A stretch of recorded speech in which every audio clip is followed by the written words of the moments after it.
Uric acid एक रासायनिक जहाँ आम शरीर में कोष मानकर निर्गत हो रक्त मिसी थाए एवं किडनी माध्यम परिस्रा द्वारा यह शरीर निर्गत हो जाए। यूरिक एसिड साधारण मात्रा बा नॉर्मल रेंज होउची पुरुष मानक पई 3.7 रु 7 मिलीग्राम पर डेसीलिटर एवं महिला मानक पई 2.4 रु 6 मिलीग्राम पर डेसीलिटर।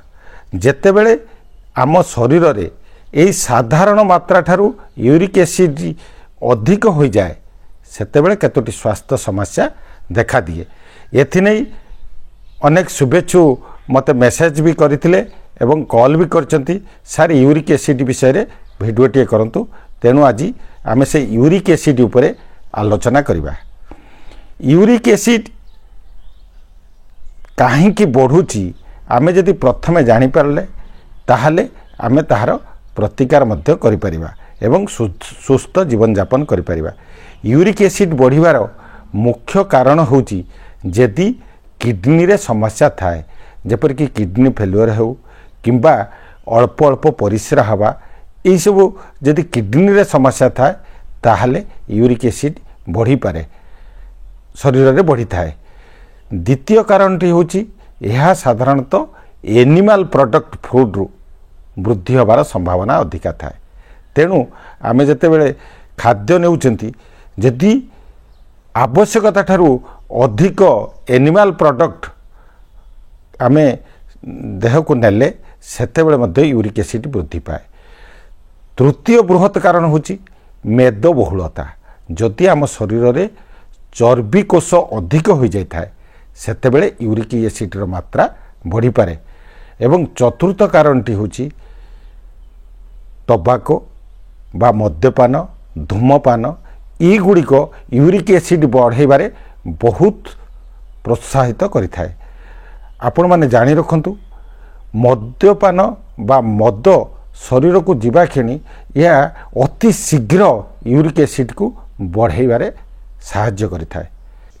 यूरिक एसिड शरीर रे वृद्धि हेले देखा देउथबा केतोटी स्वास्थ्य समस्या विषय रे आमे आलोचना करिबा।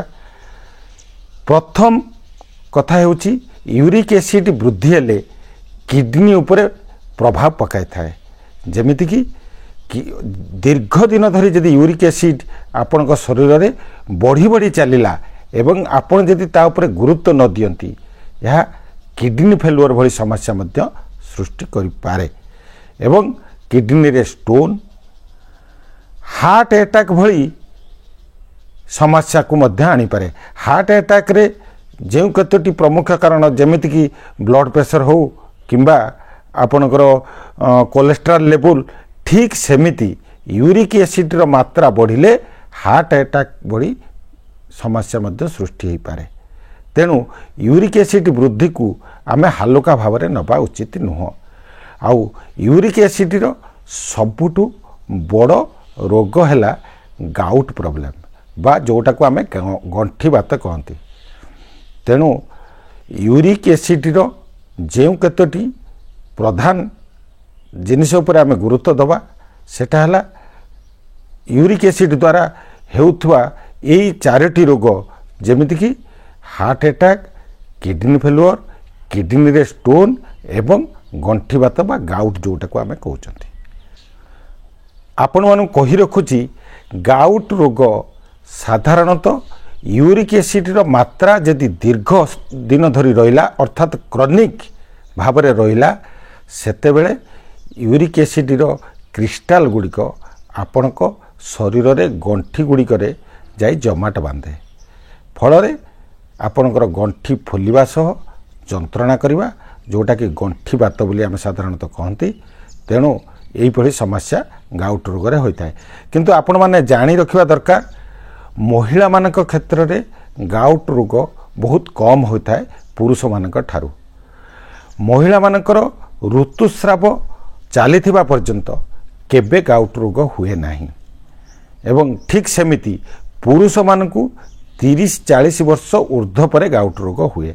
तेणु यूरिक एसिड बढ़ीगले गाउट रोग हो प्रकार चिंता आम नहीं भयभीत हवा अनुचित।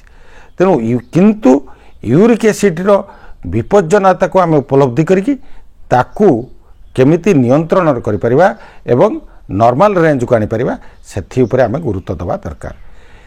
ୟୁରିକ୍ ଏସିଡ଼୍ ଆମେ ରୋଗ ହେବ ଏବଂ ଆମେ ଔଷଧ ଖାଇକି ଭଲ ହେବା ଏହାଠାରୁ ବହୁ ଗୁଣରେ ଭଲ ଆମକୁ ଯେମିତି ରୋଗ ନ ହୁଏ ସେଥିପ୍ରତି ଗୁରୁତ୍ୱ ଦେବା। ଅର୍ଥାତ୍ ଆମେ କ'ଣ କଲେ ୟୁରିକ୍ ଏସିଡ଼୍କୁ ରୋକିପାରିବା ସେଥି ଉପରେ ଆମେ ଗୁରୁତ୍ୱ ଦେବା ଦରକାର। ଯେମିତିକି ଆମେ ଆମ ଚଳନୀକୁ ବଦଳାଇବା ଦରକାର। ଅତି କମ୍ରେ ଆପଣ ପ୍ରତ୍ୟହ ଯଦି 30ରୁ 40 ମିନିଟ୍ ଚାଲନ୍ତି ତାହେଲେ ଏହା ୟୁରିକ୍ ଏସିଡ଼୍କୁ ରୋକିବାରେ ବହୁତ ସାହାଯ୍ୟ କରେ।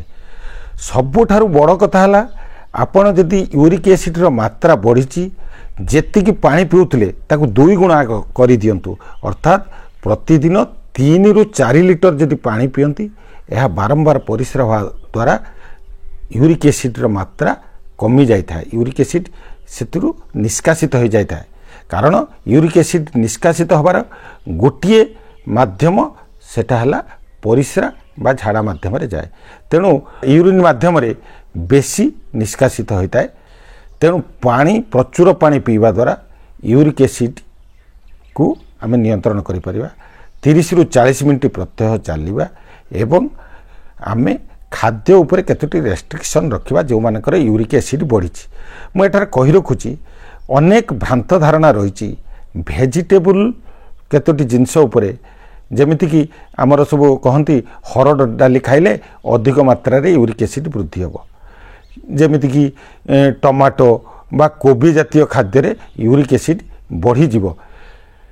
ଏକ ପରୀକ୍ଷଣରୁ ଜଣାପଡ଼ିଛି ଭେଜିଟେବୁଲ୍ସ ପ୍ରୋଟିନ୍ରୁ ୟୁରିକ୍ ଏସିଡ଼୍କୁ ବୃଦ୍ଧି ସେତେ ପରିମାଣରେ ହୁଏ ନାହିଁ।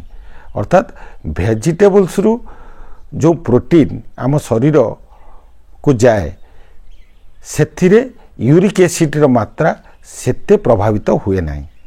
କିନ୍ତୁ ଏନିମାଲ୍ ପ୍ରଡ଼କ୍ଟ ଯେମିତିକି ଆପଣଙ୍କର ରେଡ୍ ମିଟ୍ ଯେଉଁଟାକି ମଟନ୍ ଏବଂ ବଡ଼ ମାଛ, ବିଶେଷତଃ ସମୁଦ୍ରୀ କଙ୍କଡ଼ା ହେଉ ଚିଙ୍ଗିଡ଼ି ହେଉ ସମୁଦ୍ର ଜାତୀୟ ମାଛ କିଛି ଏହିସବୁ ପ୍ରଡ଼କ୍ଟରୁ ୟୁରିକ୍ ଏସିଡ଼୍ ଆମ ଶରୀରକୁ ବୃଦ୍ଧି କରାଇଥାଏ।